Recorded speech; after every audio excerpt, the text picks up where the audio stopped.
Amidst the arid heat and craggy rocks of the wilderness, a 38-year-old monk sits alone on the edge of a deep ravine when suddenly the devil speaks. "Jump, Paisios. I promise you won't get hurt at all." The monk remains silent. The tempter does not. Suddenly, the monk grabs a stone and throws it over the edge, to which the devil replies, "Even Christ didn't give an answer like that. Yours was better." "Christ is God," replies the monk, "not a clown like me. Get thee behind me, Satan." Such was the life of Elder Paisios in the Sinai desert. Bouts of intense, unseen warfare, soothed by visitations of divine grace beyond description. When we ask, who was Elder Paisios? His life on Sinai provides perhaps the best answer. Paisios had yearned for a life of stillness, and after many years of hearing the call, he found himself living like the desert fathers of old. He lived in poverty and simplicity in a hermitage high upon the mountain. He carved icons of the prophet Moses while saying the Jesus prayer. The money earned from such work he turned into gifts for the Bedouins, sandals and hats for the children, clothing and other items for all those who were in need. On the outside, such great simplicity, and yet within a constant struggle with the evil one, much like what he endured the first 2 weeks alone at his hermitage. What I went through up there for 15 days, struggling with the tempter, it defies description. You can't even imagine. He was constantly telling me to go down to the monastery, to see people and visit with them to be consoled. I'll tell you one thing. For 15 days, I felt like I was nailed to the cross. And yet the fruit of this struggle were visitations of divine grace, much like the one he experienced on Mount Athos 10 years prior. One night, as I was standing there praying, I felt something come down from above and totally encompass me. I felt such joy and exaltation as my eyes shed tears like water gushing from 2 faucets. I physically saw grace and felt it. Before that, I had many moving experiences, but this was the first time that something like this had happened to me. The experience was so intense and powerful that it supported me and kept me going for 10 years. Until, on Sinai, I experienced even greater states in a different way. Paisios lived in ceaseless prayer on Sinai, alone and yet conversing with God for 2 years. He shared very little of this experience, but what could he say really other than this? "I feel," he said, "something arising within me like the sweetness of the dawn." Paisios wished to remain on Sinai the rest of his life. Yet not many years later, he would be back on Mount Athos, encountering streams of pilgrims who journeyed to his cell for wisdom and healing. From his youth, he longed to be a monk, to live in solitude as he was now doing on Sinai. Was it health problems alone that caused him to return to Athos, or did God have something else in mind for Paisios?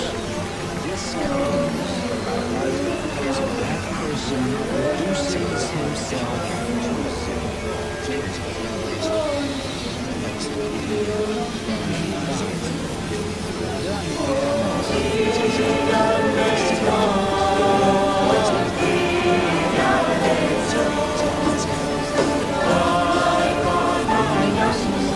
the start, history and the prophetic word of the saintly elder greatly influenced the life of Saint Paisios.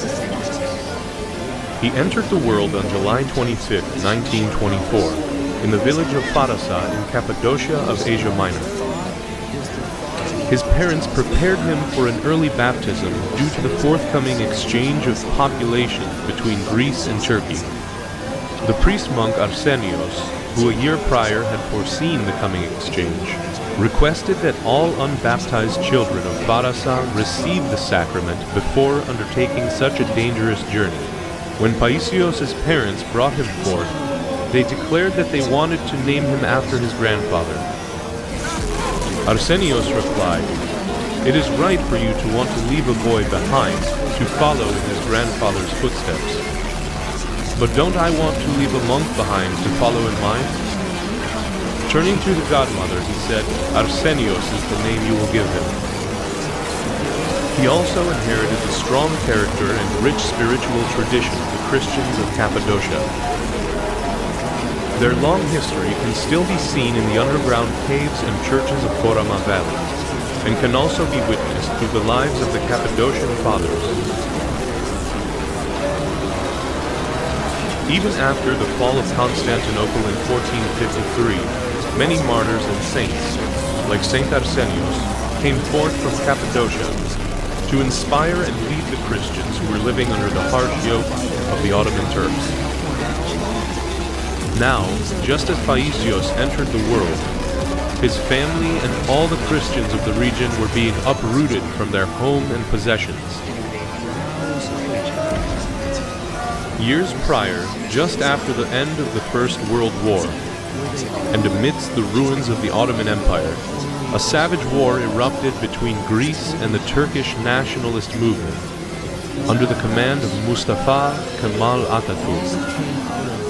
Many died on both sides, including millions of Greek, Armenian, and Assyrian Christians, who were subject to Turkish ethnic and religious cleansing.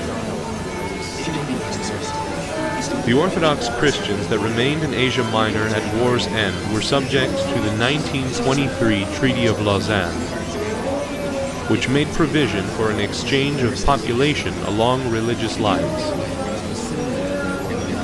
Over 1.5 million Orthodox Christians, including those in Farasa, were subject to a compulsory move to Greece in exchange for 500,000 Muslims. One villager worried that they would have to leave immediately, to which Arsenios replied, "Don't worry, keep on with what you're doing, because there's another year to go." He also added, "When we do arrive in Greece, I will live for 40 days before dying on an island." 1 year later, soon after the baptism of Paisios, the people of Farasa embarked on the perilous journey to Greece. Elder Paisios later wrote of how the presence of Saint Arsenios brought great comfort. One can see that while being in the midst of that human abandonment, on the road of hardships, Holy Father Arsenios was also united with God and continually dispensing divine grace, making those around him feel the presence of a divine security. Many arrived in Greece safely, and 40 days after, just as Saint Arsenios had foreseen, he reposed on the island of Kerkyra. Though an infant at the time, Elder Paisios always remained sensitive to the plight of refugees for the rest of his life. But even more so, the life of Saint Arsenios had a profound effect on him. "I am deeply indebted to Father Arsenios," he later wrote, "both for the name he gave me, together with his holy prayers at the baptismal font, as well as for the few books of his, on which I later read as a young boy." Elder Paisios would later write the biography of Saint Arsenios. It was in pure form, so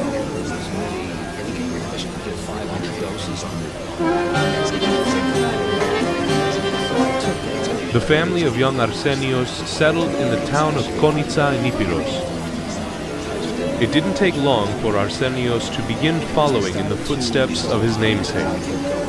He climbed mountains, entered caves, always searching for places of silence where he could fast and pray.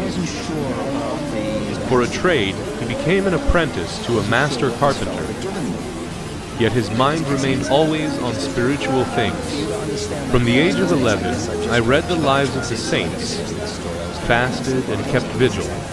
My older brother would take the books and hide them, but that didn't stop me. I would just go into the forest and keep reading there. As one friend remembered him, he had lively, expressive eyes, which were so bright that people called him Firefly. An important moment in his early spiritual life came when his friend Kostas challenged him with Darwin's theory of evolution. Shaken by his friend's argument that Christ may have been a righteous and virtuous man, but that he was not God, Arsenios went into the woods and prayed for God to reveal himself. After hours of prayer and prostration, he collapsed and thought, well, even if Jesus were only a righteous and virtuous man, he deserves my love and obedience and self-sacrifice. I don't want paradise. I don't want anything. It is worth making every sacrifice for the sake of his holiness and kindness. Just then, with such a humble thought, Christ appeared to him and said, I am the resurrection and the life. He that believes in me, though he were dead, yet he shall live. All his doubt about Christ being fully God, fully man, now disappeared, as through grace he was given to know and see Christ. The encounter strengthened his faith, to which he thought, come back now, Costa, if you want to, and we'll have a talk. Arsenios now looked forward to the monastic life with greater zeal. He visited the chancellor of the Metropolitan of Ioannina to see if he could become a monk at age 15, but was told he was still too young.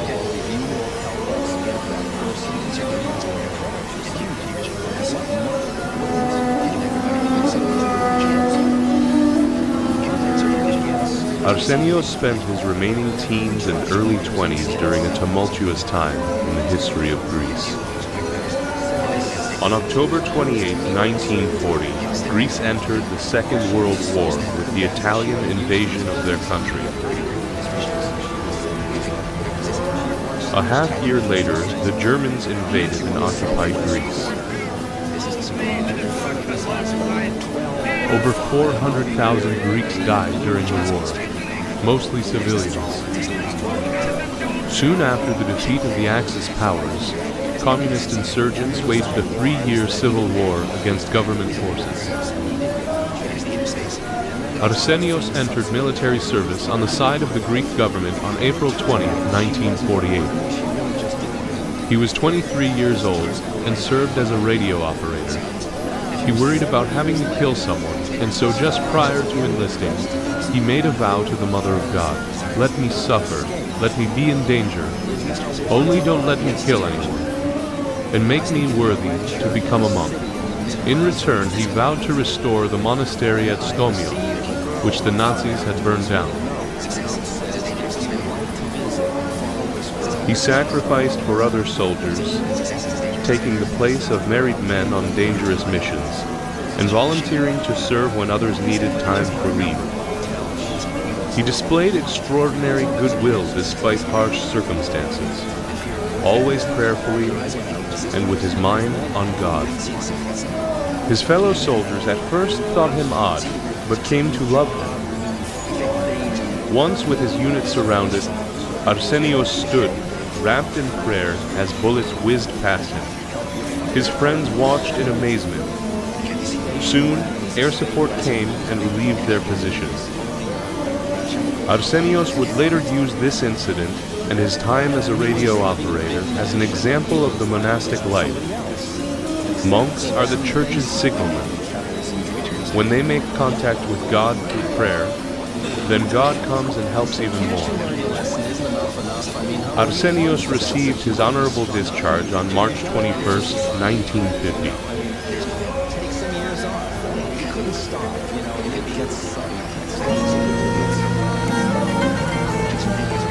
After the war, Arsenios prepared for the monastic life. He journeyed to Mount Athos and visited the many hermitages, skeets, and cells in search of an elder that could teach him the life of stillness, or Hezekiah, the way of inner prayer that leads to an experiential knowledge of and union with God. He was, as his biographer Hiram Monk Isaac called him, like a bee darting to fragrant flowers.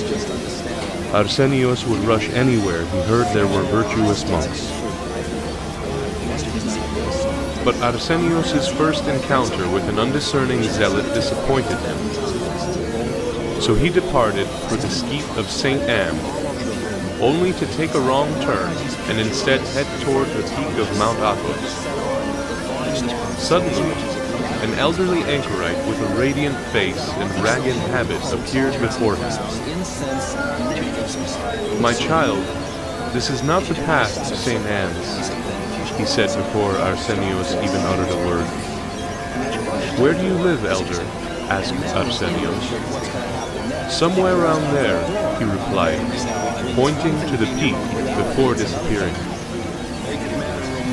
The encounter with this luminous and unknown anchorite greatly impressed Arsenios. Thoughts filled my mind, and so I related the incident to some experienced elder who told me that would have been one of the righteous anchorites who live invisibly at the peak of Athos. Arsenios didn't find exactly what he was searching for on his first visit to the holy mountain, but the experience deepened his desire to live the monastic life. He returned home to help his father and to provide for his sisters, but after some time and through intense prayer seeking God's will, he once again journeyed to the holy mountain, this time to stay. Arsenios learned from his first visit that he needed to sprout spiritual wings before living a solitary life. So he went to the monastery of Esphigmenou, a Cenobitic monastery where monks lived in a community under a set of rules established by the ruling abbot. He worked in the bakery, chapel, and as a carpenter. Striving to be a good monk, he learned through observation. As one monk later said of him, he made humble-mindedness and obedience the foundation of his monastic life, and gave himself over to struggles that reached beyond his limits. "You know," Paisios later explained to younger monks, "the whole essence, the secret of monastic life is in obedience, cutting off your will.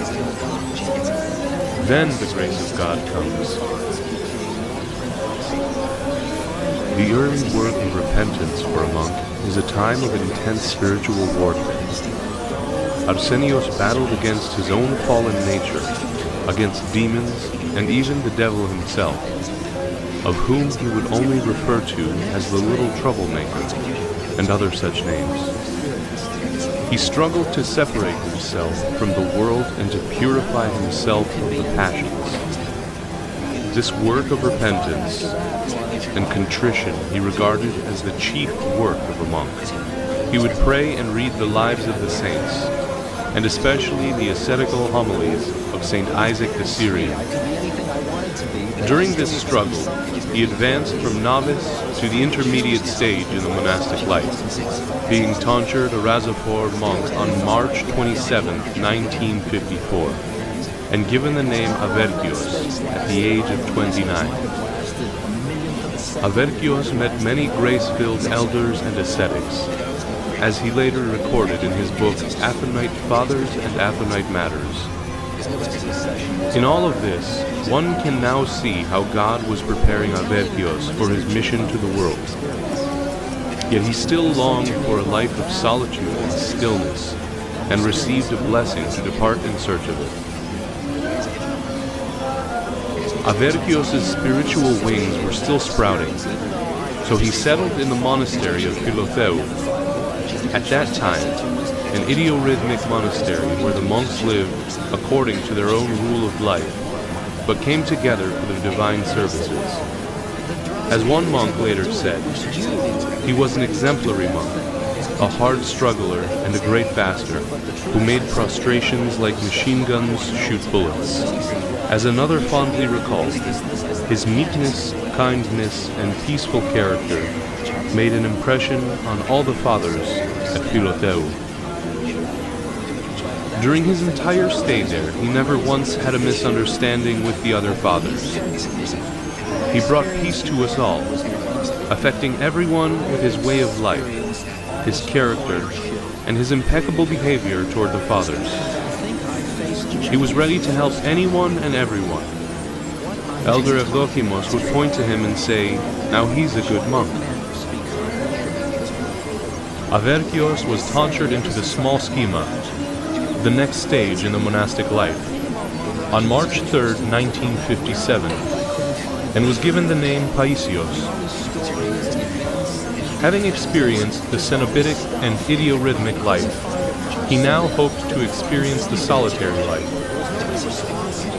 But when he sought counsel and prayer, the Theotokos reminded him of the vow he made before entering the military, and directed him instead to the monastery of Stomio in Konica. He returned home and for 3 years labored at restoring the monastery. He continued in strict asceticism, but also had to deal with visitors. He did much to help orphans and the poor, and battled against heretics who were trying to influence the people. He also directed the transfer of the relics of Saint Arsenios from Kerkyra to Konica in 1958. In 1970, they would be transferred to the monastery of Saint John the Theologian in Suroti, near Thessaloniki, where they remain to this day. The people of Konica loved Paisios and urged him to stay, but his longing for the desert finally prevailed once he completed the restoration of the monastery.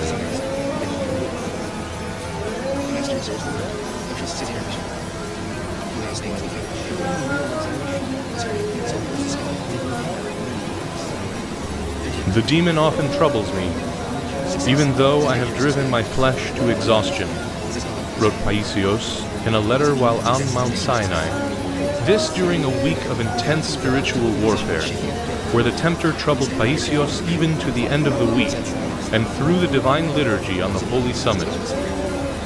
I am grateful to God that He has preserved me. The battle was so intense. After this struggle, the good God, for He has spared me, deemed me worthy to receive communion on the holy summit. All that day after communion, I experienced such joy that I cannot describe. I was scattered into dust from God's great love and felt His presence near me. That is why the enemy, the devil, had led this intense battle against me, desiring to deprive me of this spiritual rejoicing that gave me strength for a long time. Throughout his life, Paisios yearned for a place of solitude where he alone could encounter God. This desire to depart to the desert became a reality when he journeyed to Mount Sinai to live as a hermit in the autumn of 1962. He stayed in the ascetic hermitage of Saints Galaction and Epistimi, and where he once needed to sprout spiritual wings, he now soared like an eagle. As he later wrote, when one departs for the desert, away from the world and material things, his heart immediately gathers close to God, and then the heart no longer has heartfelt desires for anything else besides God.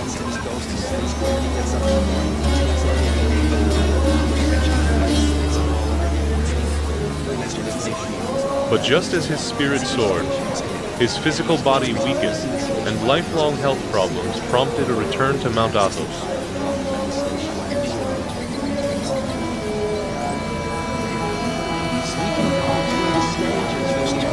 Returning to the holy mountain, Paisios settled at the hermitage of the archangels, part of Iveron Monastery in May of 1964.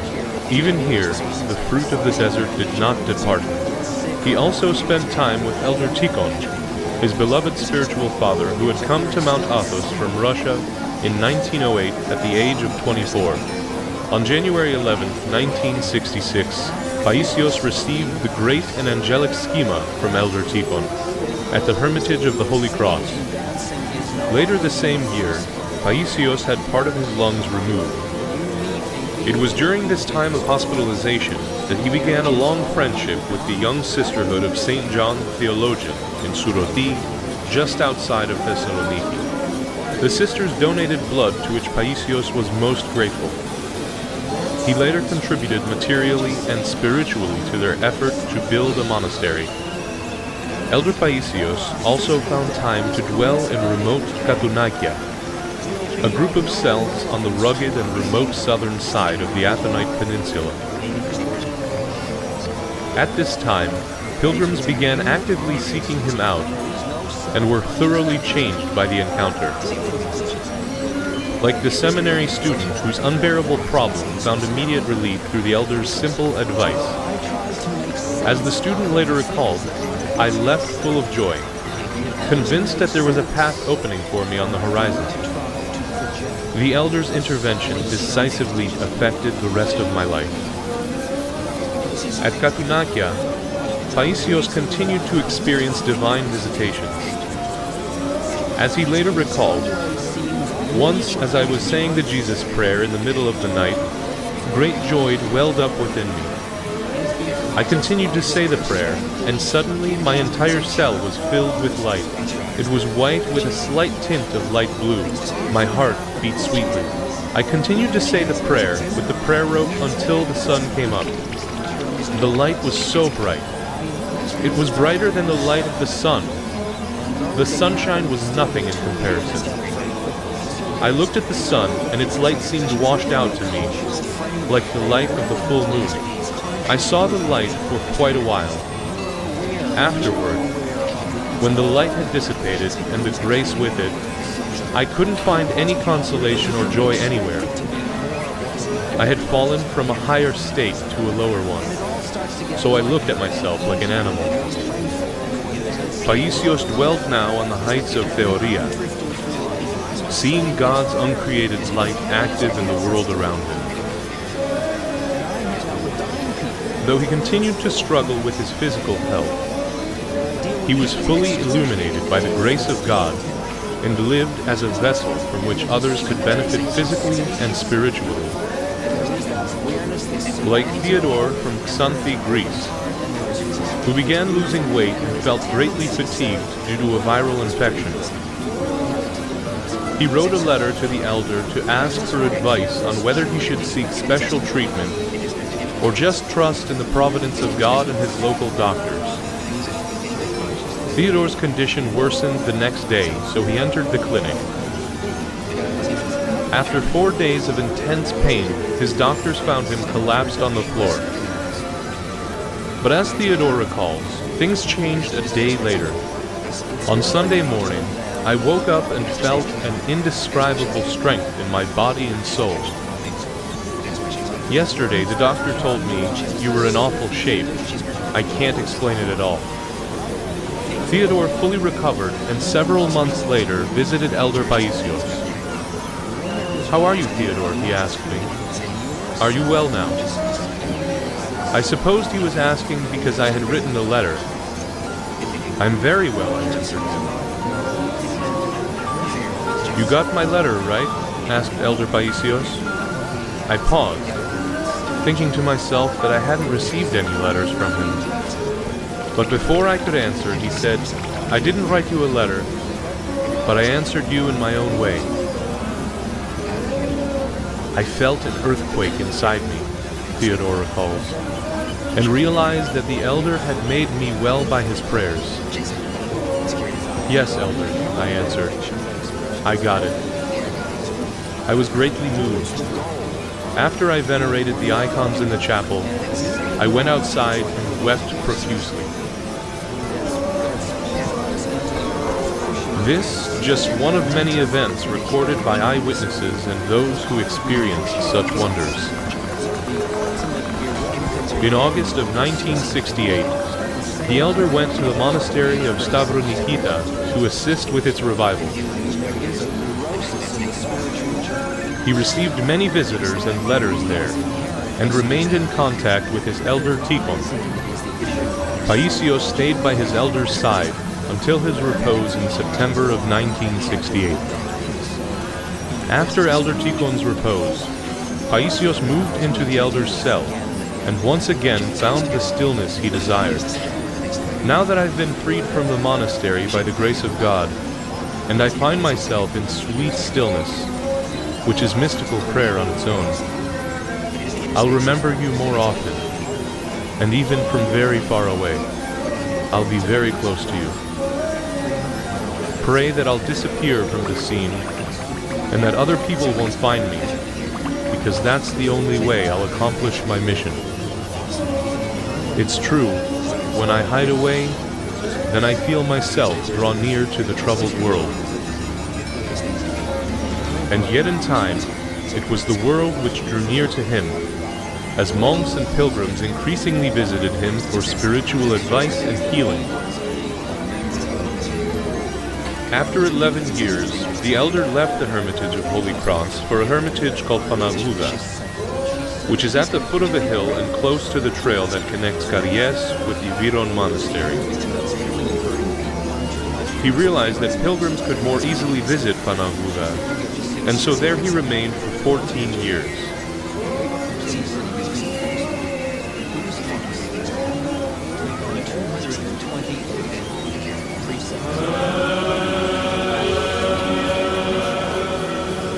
One day a doctor discovered a tumor behind a student's eye. The student and his father visited Elder Paisios a few days later. "Don't worry, it's nothing," the elder said with confidence. Later the next week, when the student arrived for surgery, the doctors discovered that the tumor had disappeared. The accounts of such events are numerous. Through his prayer, the Holy Spirit worked miracles, wonders, and things beyond our understanding. In his later years, the elder became an endless vessel of grace, which poured out healings and wonders to all who sought his counsel. He bore all this with great love and compassion, living in our world and yet communing with God. He experienced divine visitations from Christ, the Theotokos, Saints Arsenios, Euphemia, and several other saints. The elder received pilgrims throughout the day, dedicating the night to God in prayer, vigil, and spiritual struggle. He slept only a few hours, using as much of his energy as he could to help others. Although he yearned for solitude and stillness, he humbly accepted his mission to serve others as he was able. As Higher Monk Isaac wrote, God and suffering people became the two axes around which his whole life revolved. The elder had the gift of clairvoyance and foresight. While meeting with pilgrims, he might comment, "Here come 3 kids," even though no one was in sight. A short time later, 3 kids appeared at the gate. He would greet pilgrims by name, tell them their life story, or even answer questions before they were asked, without ever having previously met them.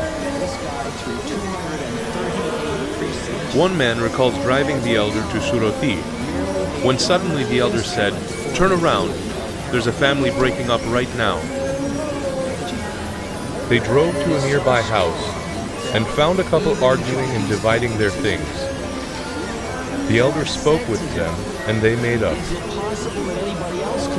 The elder healed people of cancer, heart troubles, and blindness. One man came to the elder because his 7-year-old daughter couldn't speak. The elder prayed for a year. On Holy Friday, the young girl hugged her father and spoke for the first time. "Good resurrection, Dad." Elder Paisios may have been isolated from the world, but he spiritually tuned in to all that occurred. Once, two monks, on their way to a vigil, stopped by his cell for a blessing. "Where you're going," he said to them, "pray and tell the others. Something horrible is happening in Romania. They're having a civil war, and a lot of people are being killed." He saw the events by spiritual means, and grieved and prayed intensely for the suffering people. The elder only knew how to speak Greek, but as Father Paul Lambros explained, the elder could still communicate with foreigners. I went to see Elder Paisios with a Spanish man named Daniel. Daniel asked him a question, and before I could translate it, the elder answered.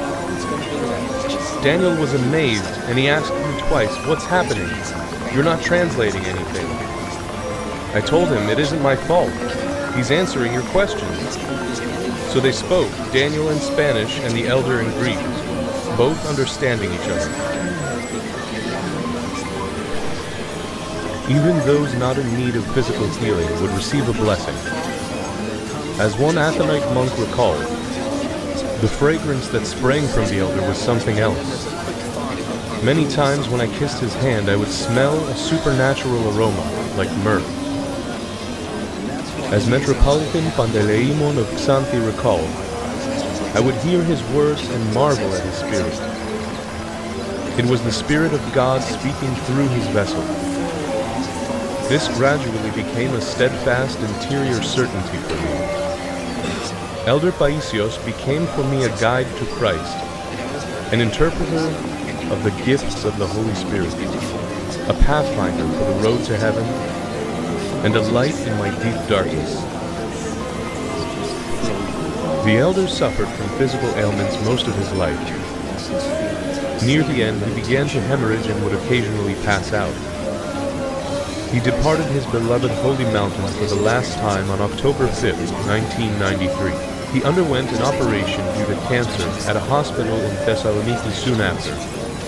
During his recovery, he stayed at the monastery at Suroti and continued to receive visitors despite his condition and intense suffering. He bravely endured the extreme pain of his illness without complaint. "The asceticism I practiced all these years as a monk," he said, "hasn't done me as much good as my illnesses have." On July 11, 1994, he received Holy Communion for the last time. The next day, Elder Paisios gave his soul into God's keeping. Without announcement, he was laid to rest behind the church of St. Arsenios at the monastery of St. John the Theologian in Suroti. When his repose became known 3 days later, a large crowd went to the monastery to venerate his grave.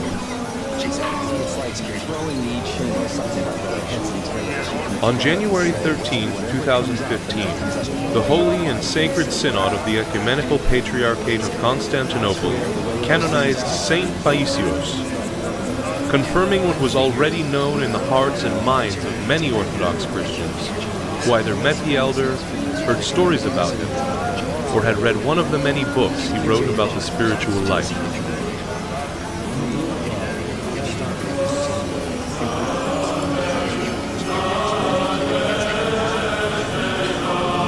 Ο φοβερότερος εχθρός του διαβόλου δεν είναι άλλο τιμή ή ταπείνωση.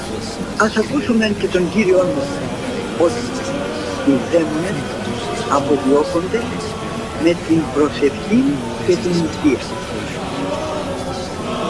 Εάν θα μας φέρει λογισμούς ατόπους στην πνευματική μας εργασία ή ότι άλλο εναντίον της εμπειρίας της δικής μας, πρέπει να τον αντιπολεμούμε με την σωτήριον προσευχήν εσωτερικώς μέσα στο νου μας με το Κύριε Ιησού Χριστέ ελέησον.